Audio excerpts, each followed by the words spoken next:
SIR এর চূড়ান্ত তালিকা প্রকাশ হতেই বীরভূমের কীর্ণাহারে বিভিন্ন বুথে নাম দেখতে ভিড় জমালেন স্থানীয় বাসিন্দারা। কোথাও বাদ গেল একাধিক ভোটারের নাম, আবার কেউ রয়েছেন বিচারাধীন তালিকায়।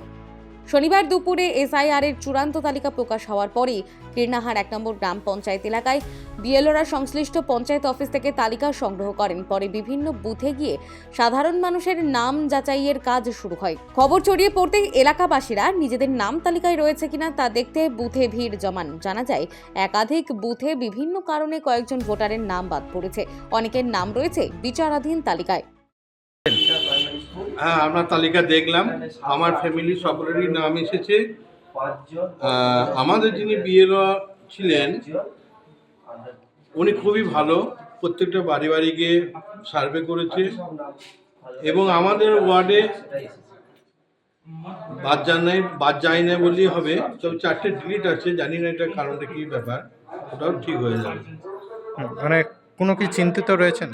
না, আর কোনো চিন্তিত রই না, কারণ আমাদের পূর্বপুরুষরা এখানকার স্থায়ী বাসিন্দা, কিন্তু আমাদের কোনো প্রবলেম ছিল না, এখনো নেই। এদিকে প্রকাশিত তালিকা অনুযায়ী কীর্ণাহারের 152 নম্বর বুথে একসঙ্গে 5 জন বৈধ ভোটারের নাম বাদ গেছে বলে জানা যায়। যদিও এই বিষয়ে মুখ খুলতে চাননি কেউই। হ্যাঁ, আমাকে শুভ এসে যেগুলি ডকুমেন্ট দিতে বলেছিল আমি সবই দিয়েছিলাম, কিন্তু আবার হেয়ারিংয়ে আমাকে ডাকা হয়েছিল যে আমার নাম কাটা গিয়েছে বলে, আমি সেখানেও গিয়েছি, গিয়ে কাগজপত্র সব জমা দিয়েছি, আমাকে যা যা সূচনা হয়েছিল আমি সবই বলেছি। দেওয়ার পরে যদি নাম কাটা যায় তাহলে তো আমি বলার আমার আর কিছুই নাই, আমি কি বলবো। আর আমাকে যদি আবারও ডাকে তো আমি আবারও দেবো। এখন কি চিন্তিত বলে তো খানিক তো একটা হবে, যে সবারই নাম আছে, আমার নামটা নাই। কোনো আতঙ্কে রয়েছেন? আতঙ্ক কি আর থাকবো, খানিক তো আছি, সেটা বুঝতেই পারছেন, যখন নামটা নাই, মানে লিস্টে যখন নামটাই নাই তাহলে তো খানিক একটা আতঙ্ক থাকবে। 152 পাটের উত্তর কিন্ডার প্রাথমিক বিদ্যালয়ের 748 জন ভোটারের মধ্যে বর্তমানে 5 জন ডিলিটেড হয়ে আছে এবং একজন আন্ডার এডুকেশনের মধ্যে পড়ে আছে।